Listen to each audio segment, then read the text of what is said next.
নমস্কাৰ বন্ধুসকল, স্বাগতম জনাইছোঁ আপোনালোকক আমাৰ ইউটিউব চেনেল সোণোৱালী অসমলৈ। সকলো ভালে আছেনে? বহু দিনৰ মূৰত এটা সৰু ব্লগ লৈ আহিছোঁ। এইটো ব্লগ আজি ভাওনা ব্লগ নহয়, আচলতে বহুদিন ভাওনা কৰাও নাই, সেইকাৰণে ব্লগো আপোনালোকে পোৱা নাই আৰু যি টি এইবোৰ কৰি থকা হৈছে, সেইকাৰণে ভিডিঅ'ও বনাব পৰা নাই।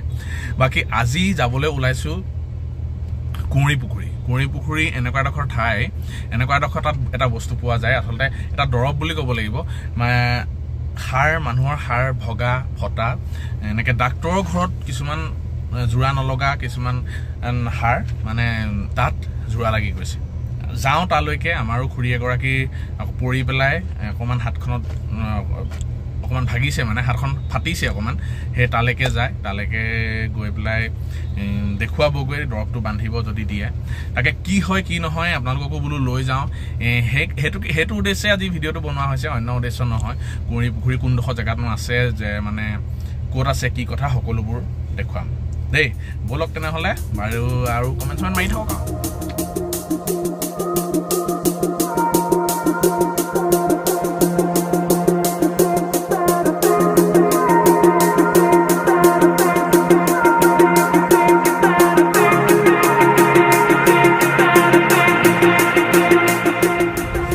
বন্ধুসকল, মোৰ ঘৰ যিহেতু আমগুৰিত, সেইকাৰণে আমগুৰিৰ পৰা জাজি হৈ যোৰহাটৰ ফালে আহিব লাগিব দৰৱটোৰ বাবে। যোৰহাটলৈ আহি আছোঁ এতিয়া বৰ্তমান। এতিয়া তিয়কৰ এডোখৰত পাইছোঁ। তিয়কৰ এডোখৰ ৰাস্তা বহুতেই বেয়া, বহুত বেয়া কাম চলি আছে, যদিও বহুত বেয়া, গাত গোট একদম ক'বলৈ বাকী নাই। বাকী আপোনালোকক দৰৱটোৰ কথা কৈছোঁ। দৰৱটো যথেষ্ট ভাল বুলি মই শুনিছোঁ আৰু প্ৰমাণো পাইছোঁ।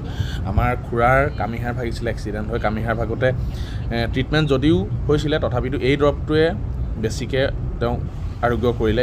এই ট্ৰিটমেণ্টটো কৰোৱা হ'ল, দৰৱ বন্ধা হ'ল, যথেষ্টখিনি এই দৰৱটোৰ পৰাই বেছিকৈ তেওঁ আৰোগ্য হ'ল বুলি ক'ব পাৰি। বাকী এতিয়া যোৰহাট পাইছোঁহি। যোৰহাটৰ পৰা নআলি ফালে যাব লাগিব। আমি যিহেতু শিৱসাগৰ ফালৰ পৰা আহি আছোঁ, সেইকাৰণে নআলি ফালে যাব লাগিব। নআলি আমি বাওঁ ছাইডে সোমাব লাগে। যদি আপোনালোক গোলাঘাট, দেৰগাঁও এনেকুৱা ছাইডৰ পৰা আহে, সিটো ছাইডৰ পৰা যোৰহাটলৈ আহে, তেতিয়া আপোনালোকে সোঁ ছাইডে সোমাব লাগিব।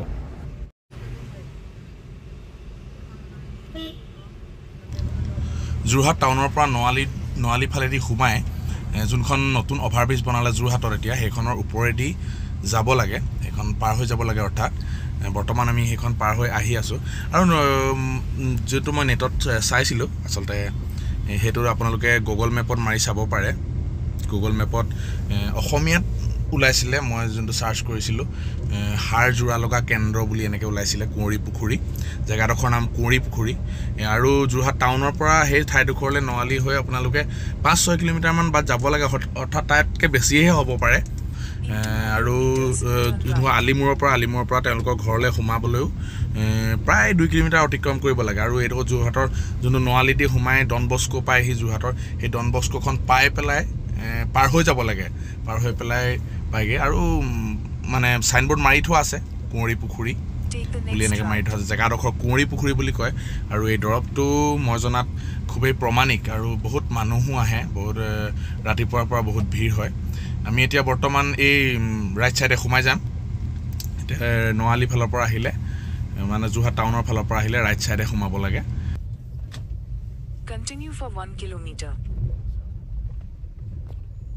আলিমূৰৰ পৰা তেওঁলোকৰ ঘৰলৈ প্ৰায় 1-1.5 কিলোমিটাৰমান সোমাই যাব লাগে। বন্ধুসকল, আহি পাই গ'লোহি কুঁৱৰী পুখুৰী এডোখৰ, যোনডোখৰ দৰৱ যোনডোখৰ ঠাইত দিয়ে, যোনটো চেম্বাৰত দিয়ে দৰৱ, পাই গ'লোহি।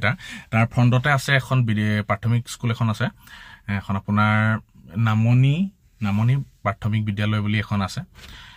সেইখনৰ ফ্ৰণ্টতে তেওঁলোকৰ চেম্বাৰটো। বহুত মানুহ আহিছে এতিয়া, কিছুমানৰ হাত ভগা ফটা তেনেকুৱা বহুত মানুহ দেখিছোঁ বাহিৰৰ পৰা ৰৈ আছে।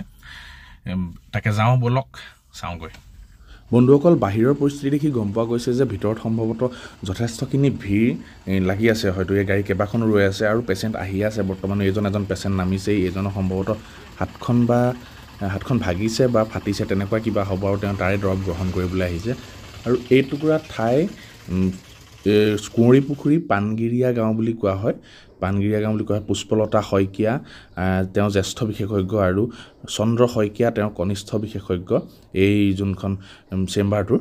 আৰু পুৱা 9 বজাৰ পৰা আবেলি 4 বজালৈ এই চেম্বাৰখন খোলা থাকে আৰু বিভিন্ন প্ৰান্তৰ পৰা লোক আহে ইয়ালৈ দৰৱ গ্ৰহণ কৰিবলৈ আৰু কোৱা মতে একদম পেচেণ্ট উঠিব নোৱাৰা পেচেণ্টত এইটো বান্ধি দিলে দৰৱটো বান্ধি দিলে একদম ঠিক হৈ আহিছে আৰু ইয়াতে কোনো টিকেটৰ ব্যৱস্থা তেনেকৈ কৰা নাথাকে সকলো মানুহ এনেকৈ একাধিক্ৰমে বহি থাকে চকী পাৰি থোৱা থাকে একাধিক্ৰমে যোনেই প্ৰথম চকীখন গ্ৰহণ কৰেহি তেওঁই প্ৰথম যাব তেনেকৈ একাধিক্ৰমে গৈ থাকে আৰু ইয়ালৈ শুনামতে ডক্টৰো আহে ইয়ালৈ কেতিয়াবা চিকিৎসাৰ বাবে কাৰণ কিছুমান এনেকুৱা ঠাইত মানুহৰ অংগ পতংগ ভাগি যায় হাড় ভাগি যায় যি ঠাইত বেলেগ ট্ৰিটমেণ্ট কৰিব নোৱাৰে আৰু এই দৰৱটো যেতিয়া বান্ধি দিয়ে তেতিয়া অতি সোনকালে আৰোগ্য হয় এয়া আমাৰ খুৰী এতিয়া হাতখন অকণমান ফাটিছিলে যিহেতু তেওঁ এক্সৰেখন চাই পেলাই সুন্দৰকৈ দৰৱ বান্ধি দিবলৈ লৈছে আৰু দুপালি দি পঠিয়াব আৰু মুঠ 7 পালি দৰৱ গ্ৰহণ কৰিব লাগিব বুলি কৈছে মানে টোটেল 10 পালি তেতিয়া সোনকালে আৰোগ্য হ'ব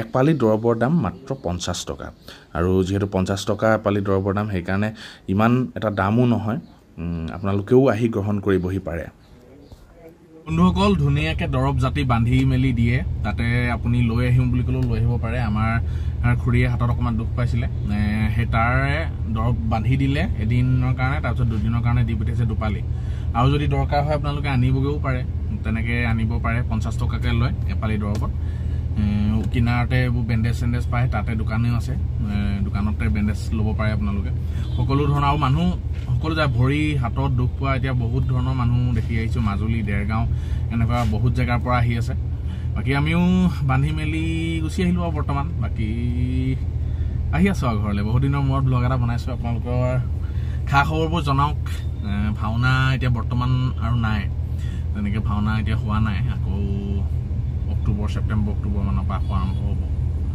তেনেকৈ কৰিব লাগিব আকৌ